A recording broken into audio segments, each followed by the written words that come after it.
कल आपसे मैंने बताया था ध्यान के वक्त कि आप इस तरह से हाथ करके मेरी ओर बैठें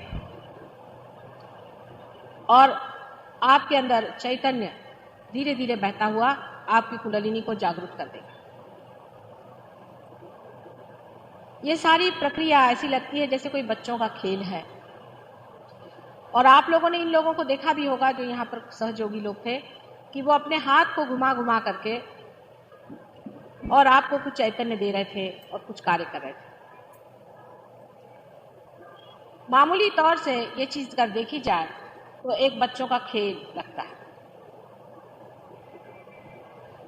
जिस वक्त मोहम्मद साहब ने लोगों को नमाज पढ़ने के लिए बताया था तो लोग उनका मजाक करते थे, और जिस वक्त अनादिकाल में ही होम हवन आदि हमारे देश में शुरू किए गए थे, तब भी ऐसे लोग थे जो सोचते थे ये क्या महामूर्खता है, ये क्यों करें। और जब वो बातें रूढ़िगत हो जाती हैं तब उसको आदमी बहुत आराम से, मेरा पंखा माजा करता, हवा नहीं वाला वारा नहीं है, जब ये चीजें रूढ़िगत हो जाती हैं तब मनुष्य इसको इस तरह से मान लेता है मानो ऐसे कि ये आपके जीवन का एक अंग है। जैसे नमस्कार करना, हम लोग हिंदुस्तानी आदमी किसी को देखते ही साथ नमस्कार कर लेते हैं, उसके बारे में ये पूछा नहीं करते कि इस तरह से दो हाथ जोड़ के हमने क्यों नमस्कार किया, और पूजा के समय हम इस तरह से आरती क्यों करते हैं और अपना हाथ इस तरह से क्यों घुमाते हैं, हाथ में हम दीप लेकर के क्यों आरती करते हैं, ये प्रश्न हम नहीं पूछते। जैसा भी जो बताता है वैसे वैसे हम आरती करने लग जाते हैं, क्योंकि ये चीज सब रूढ़िगत हो जाने की वजह से हमारे लिए बहुत ही सरल और सहज, हमारे अंदर हमारे व्यक्तित्व में बहुत ही आसानी से आ जाती है। लेकिन हर पूजा के हर प्रकार में, उसके हर एक भावभंगी में या हर प्रकार की क्रिया में बहुत बड़ा अर्थ, बहुत उसका गहन मतलब होता है। हर पूजा में, हर मंत्र में और हर तरह की प्रेयर में भी एक महामंत्र होता है। जैसे कि ईसा मसीह की जो प्रार्थना है, जिसे कि हम लॉर्ड्स प्रेयर कहते हैं, इसमें बड़ा महामंत्र है। अल्लाह अकबर में बड़ा महामंत्र है, सोहम में बड़ा महामंत्र है। सभी चीजों में महामंत्र है, लेकिन उस मंत्र को कहाँ, किस जगह, कौन सी बात पर, किस इंसान को इस्तेमाल करना चाहिए, उसका कोई भी नियम नहीं। क्योंकि धर्म के मामले में संसार में कोई नियम नहीं। हर एक आदमी कुंडलिनी जगा सकता है, हर एक आदमी चाहे तो धर्म के बारे में बोल सकता है, जिसको देखो वही गीता पे बोल सकता है, जिसको देखो वही कृष्ण बन सकता है, इसमें किसी पे कोई नियम नहीं है। लेकिन आप एक संगीत में भी जब इतनी शास्त्रीयता है तो आप सोचिए धर्म में परमात्मा ने कितनी शास्त्रीयता बनाई। लेकिन इस मामले में एक तो आप अधिकारी भी होना चाहिए। तो अधिकार माने के लिए अपने यहाँ कहते हैं कि आदमी को ब्राह्मण होना चाहिए। ब्राह्मण होने का मतलब है जिसने ब्रह्म को जाना, माने जो पार आदमी होता है, जो द्विज होता है, जिसका दूसरी बार जन्म हो जाता है। पक्षी को भी द्विज कहते हैं, जिसका कि दूसरे बार जन्म होता है। अब जिस तरह एक पक्षी का जन्म होता है कि पहले तो वो एक अंडाकृत होता है, एक अंडे जैसा बन जाता है, और उसके बाद जब उसका ब्रह्मरंध्र फूटता है, या कहिए तो जब वो माँ पक्षी जब उसे चोंच से तोड़ती है, तब वो फिर से जन्मित होता है। इसी प्रकार मनुष्य का भी जब बीज हो जाता है, जब वो दूसरे बार पैदा होता है, तभी उसको ब्राह्मण कहा जाता है। लेकिन अपने यहाँ तो आजकल ब्राह्मण का मतलब ये होता है कि आप किसी को भाड़े पे ले लीजिए, भाड़े पे आपको ब्राह्मण मिल जाएंगे, भाड़े पे आपको पुजारी मिल जाएंगे, इनको आप ब्राह्मण नहीं कह सकते। क्रिश्चियन का भी मतलब वही होता है। क्रिश्चियन का मतलब होता है जो बैप्टाइज हो जाए, जो बैप्टाइज हो जाए, माने जिसका ब्रह्मरंध्र टूट जाए, वही क्रिश्चियन माना जाता है। लेकिन ऐसे कितने क्रिश्चियन हैं? या आप मुसलमानों को, मुसलमान का भी अर्थ वही होता है। आप कोई भी जाति में, पारसी लोग जो हैं उनका भी यही, ज़ोरास्टर को आप पढ़े तो उसमें भी द्विज बनने की ही बात है कि आपको परमात्मा को जानना चाहिए और आपका फिर से जन्म होना चाहिए। लेकिन जब तक वो नहीं होता है तब तक आपके अंदर ये शक्ति नहीं आई है, या आप वो नहीं हुए हैं, आप अधिकारी नहीं हैं कि आप धर्म के मामले में चलें। आप अपने आप से धर्म के मामले में नहीं चल सकते। बहुत से लोगों ने कल मुझे बताया कि माता जी हमने किताब पढ़ के और योग साधना की, सो बात ठीक नहीं।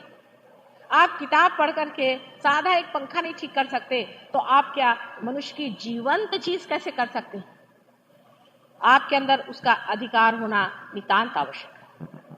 अगर आपके अंदर उसका जागना नहीं हुआ है तो आप कह नहीं सकते कि हम दूसरों को जगा सकते। जो खुद ही सुप्तावस्था में है वो दूसरों को क्या जगाएंगे? जो खुद ही अंधे हैं वो दूसरों को क्या लीड करेंगे? इसलिए इसका जो मैकेनिज्म है कहिए या इसकी जो शास्त्रीय पद्धति है उसे समझ लेना चाहिए। अब एक बात है कि समझ लीजिए मुझे ये फैन चलाना है, तो मैंने इनसे कह दिया कि आप स्विच जरा ऑन कर दीजिए, मुझे फैन चलाना है। ये तो बहुत ही सीधी सी चीज हो गई। कोई अगर विलेज से आदमी आएगा तो वो कहेगा कि अरे भाई ये तो एक खेल ही है इनके यहाँ कि वो दबा दिया और पंखा चलने लग गया, ऐसे कैसे हो सकता है? लेकिन ये जो छोटी सी चीज है जिसको हम खेल कह सकते हैं, इसके पीछे में कोई ना कोई बड़ी भारी मैकेनिज्म, कोई ना कोई इंजीनियरिंग तो जरूर है ही। उसके अलावा इसके पीछे में एक बड़ी भारी शक्ति है, पूरा पावर हाउस चल रहा है। उस पावर हाउस को बनाने के लिए युग लग गए और उसकी तैयारी करने में युग लग गए। उसको पहले कंसेप्ट में लाने के लिए कि बिजली क्या चीज है उसमें युग लग गए, तब कहीं जाकर के एक छोटा सा ये पंखा तैयार हुआ। उसी प्रकार मनुष्य के लिए, मनुष्य को यह सोचना है कि अगर वो इससे भी ऊंची दशा में पहुंच रहा है तो उसके पीछे कोई ना कोई बड़ी भारी इंजीनियरिंग है, और वो इंजीनियरिंग लिविंग है। वो सोचती है, समझती है और आपको प्यार भी करती है। हम ऐसी कोई शक्ति की कल्पना नहीं कर सकते कि जो शक्ति सोचती है, समझती है और प्यार करती है। ले हम प्यार करते हैं, आखिर हम प्यार कहाँ से करते हैं? अगर हम इस समुद्र में पानी नहीं होगा तो बादलों में कहाँ से आएगा और बरसात में कैसे आएगा? अगर इसका स्रोत नहीं होता तो हम कहाँ से प्यार करते हैं? इसकी कहीं ना कहीं शक्ति तो होनी ही चाहिए जो प्यार करते।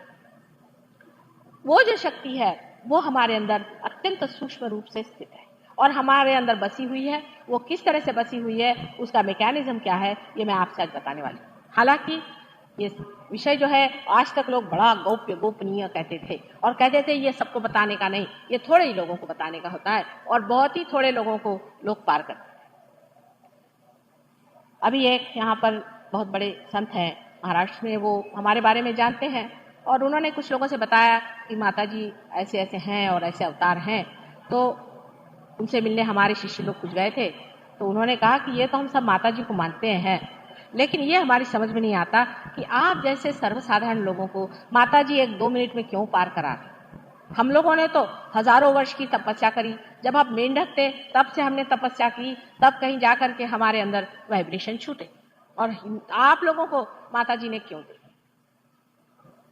जब मैं उनसे मिली थी तो मुझसे भी उन्होंने यही प्रश्न पूछा कि हम लोग तो वहां से जंगलों में भाग आए हैं और आपने इन लोगों को दे दिया और इतना ही नहीं आप इनको संरक्षित रखती हैं कि सर्वसाधारण समाज में रहें और आनंद में रहें, तो ऐसी क्या बात है इन लोगों की कि इनको आपने क्यों दे दिया? इसका कारण ये है कि आज कलयुग का अंत समय आ गया, कलयुग खत्म हो रहा है, अब सतयुग की शुरुआत हो चुकी और सतयुग की शुरुआत हो चुकी है। तो ऐसे मनुष्यों की जरूरत है जो सतयुग को समझें, जाने और उस पर पनपे और उसका आनंद उठाएं। उस नए आयाम शुरू होने का समय आ गया है, इसलिए कार्य हो रहा है। रही बात ये कि जिन्होंने वर्षों की तपस्या की है, क्या पता वही आज यहाँ पर सर्वसाधारण मनुष्य के रूप में बैठे हैं। नल और दमयंती के आख्यान के बाद एक बार नल को कहीं कल्कि मिल गए थे, तो उन्होंने कल्कि को पकड़ के कहा कि तुमने कली को पकड़ के कहा कि तुमने बहुत ही मेरे साथ अन्याय किया हुआ है और मैं तुम्हारा कुछ न कुछ बदला लूंगा। उनका अच्छा, आप मेरा बदला लेना चाहते हैं आप जरूर लीजिए, लेकिन पहले मेरा महात्म्य सुन लीजिए, मैं क्यों संसार में, मेरा कली का महात्म्य क्या है।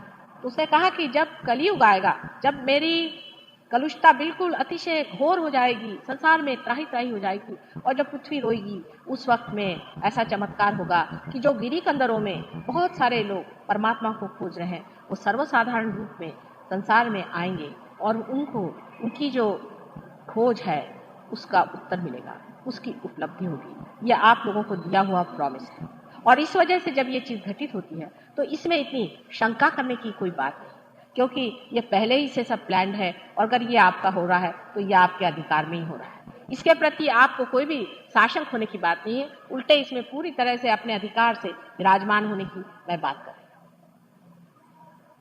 कुंडलिनी के बारे में चाहे कोई कुछ बताने से डरता हो, चाहे कुछ हो, मैं बिल्कुल नहीं डरती, क्योंकि जो आपकी माँ है उसके बारे में मुझे पूरी तरह से बताने में डरने की कौन सी बात है।